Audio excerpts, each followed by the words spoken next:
Hello and holy cow, happy Friday, children. This is Options Premium Daily. I'm your host, John, the Prius driving options trader.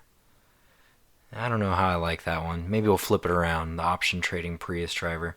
Who knows? We'll figure it out. But I am here today to give you a quick one on what is coming up. We are T minus, Friday, Saturday, Sunday, Monday, Tuesday. We are like almost 4 days until the election, and it is time to talk about election volatility. I know everyone, it seems like, is looking at it, thinking about it, talking about it, but what do we as options traders want to be looking at and doing? So I'll cover a couple things. There's two main things. The biggest one I will talk about, and I will harp on this especially in the future, we'll probably do a bigger deep dive, is allocation. Your allocation is the most important thing in options trading. I will repeat that. You need to keep your allocation and keep your risk in check. That is the only thing you can control. That is the only variable that is extremely concrete in the market. You ask anyone, you ask 10 people about the market, you're gonna get 10 different opinions. Same thing here. I never know where the market's gonna go, but I do know my strategy and I know how to allocate it properly. So that is the one thing I will always harp on anybody about. If they're ever complaining about a loss or something like that, it is because they did not allocate properly. So keep that in mind. The biggest key here is that if you are allocating somewhat small in your trades, then generally speaking, a big drop shouldn't be a massive impact on the portfolio. Hopefully it just is a 10, 5, 20% impact on the portfolio. Hopefully it's a lot less. But, if you're keeping it small, a 5 or 4% loss is nothing in comparison to, what some other people might be losing. So keep that in mind.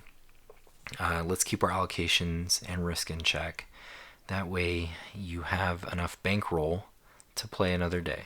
So that's number one. Number two, let's start looking at this. Okay, so as it's closing tonight, I'm recording this on Thursday, actually, before the Friday open.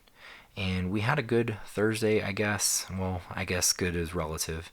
It was kind of a mixed middle, very mushy middle close. Nothing crazy. We're sort of in the middle of a trading range, you can see in SPY here. And let's look at the Qs really fast. Kind of the same, we're sort of in a weird range. But realistically, we did not cover yesterday's just sketchy bar. The drops aren't that big, but I really do think the uncertainty isn't so much the election. I think it's more so after the election. So, maybe on November 3rd we don't have a final tally. Maybe this takes weeks. Who knows? But that paired with the other unknowns we deal with, as well as the fact that everyone's holding stimulus hostage, as well as the fact that we have a very spiteful set of people calling the shots. Those can be unknowns that can really change the market. So you just need to be aware of those. And what can we do? So let's just assume most people are allocated net positive deltas. So we're thinking about a upward move, or we have positive exposure. Well, in that case, maybe you want to consider adding some downward exposure. So say in like SPY, we can see this is telling us November 6th. That one's looking pretty high and mighty in terms of volatility, but we can play with any of these weeklies for now. So I'll just go one out to like November 9, and you can see for some reason there's a lot of upside expected move, but if you're thinking there's more downside, the puts are on the right side, the calls are on the left. So if we're thinking downside, we'll go over here to the puts, and you can literally just buy a put. So for example, S&P right now, or SPY, is trading at 329.98. You can say, hey, I think we're going to close at 260 by 10 days from now. that's an interesting bet. I don't know the possibility, but it is pretty cheap. It's 31 cents. So, notional, it's $31 out of the account. And that might be a safe bet. It could go up a lot. Your max profit, you'll see here, is looking like $25,000, and that's assuming that we tank. So for some people who are looking at, the possibilities of making money on any downward move or just hedging their current positions, this might be worthwhile. So something to consider. Another big one I am looking at is either VIX or VXX, but let's look at VIX really quick just so you can get an idea of the chart. So you can see, in March we soared 85.47. Now let me give you some reference, okay? Because this stuck with me pretty significantly. Lehman Brothers went under in 2008, right? The financial crisis. Oh goodness, the VIX then I think got to like 40, right? So that's going to give you some idea of this. And there's a lot that has been unsettled. Okay, right now we're at VIX 40 basically. But you can see just these random spikes that are correlated to drops that we've had throughout the year. And now we are seeing another rise, and VIX on average has been around 25 to 30. Typically we're in the 15s over the past decade, 15 and 20. So keep that in mind. We are elevated. The volatility is high. And this is another reason that having a low allocation is good, because you have dry powder to basically make more moves. Say volatility picks up, well, that expands all these contract prices, and then you can sort of have lower risk bets to start entering. So you sort of ladder into the market.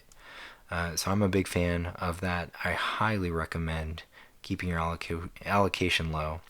And let's get back to the VXX trade. So in this case, what I'm considering would be something of more of like a debit spread. So generally I'm an option seller, but I'm a fan of the idea of saying, okay, let me buy a pretty close contract. So in this case, let's say 26 for now. And then I will sell a further out of the money call contract. And what I can do is I can sell it at a certain value and essentially pocket the difference here. So I'm basically going to pay something like, say, $100 or $200, and then I will have a pretty high max profit. And then what you can also do on the upside is go further out and buy, another really cheap call very far out of the money, like at max value. So that gives you some idea of some ways. You'll see max profit infinity. That would be bad and or good. Who knows? I don't know if my dollar would be worth anything if I got to whatever that max profit ends up becoming. Okay, so for the VIX, same deal. We can do something similar. Let's just say, be careful of these. They have AM closings, and there's weeklies, monthlies, and so on. So what I like is maybe the idea of going out further, since I think we'll see unknowns through November. We go out to like this December 16th monthly contract, and if I buy, let's go near, I guess, a little bit closer to the money. I'll say 40 for now. Oops, delete. And then I will sell, somewhere else here. So say I'll have some time. I pay, $200, and max profit will take me to like 2K, 3K, whatever. I can pair this also. I can almost do a pairs trade style. So I'll have this, and then back in the SPY or the Qs, we can essentially sell or actually buy that put that was far out of the money like we talked about. So this also gives you something to work with. Now, unfortunately, you'll see that most of these are pretty high priced as you go further out of the money and further out in time. This causes you to have to go further out of the money to get cheaper puts or call contracts. So there's a lot of options to contend with. I mean, the upside here, there's a few things. So you need to pay attention to not only the max profit, where my mouse is at, max loss, kind of cheap. These are cheap wings, but they're really far away. So we'd have to have a really big correction. But the bigger thing you contend with is your theta decay. So basically, I'm losing about $5 a day. This should be done in about 6 or 7 days. I'll have very little value in this contract left. So it's basically a lottery ticket. That's kind of the easiest way I'd explain it. But there are times where you might need a lottery ticket, and I'm still torn. Since everyone's viewing this event, I really don't think we see a massive spike next week. But this week is looking, let's say, cruddy for now. I'm looking at pre-market. You're already seeing basically the E-minis.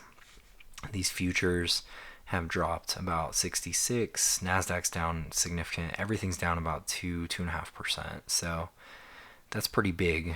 But sometimes we end up reversing. We'll see. Who knows? Like we said, there's a lot to contend with. But other than that, that is my pre-Friday video for you. So I appreciate you stopping by. I will give you the next daily, and I'll see you next week. Bye-bye.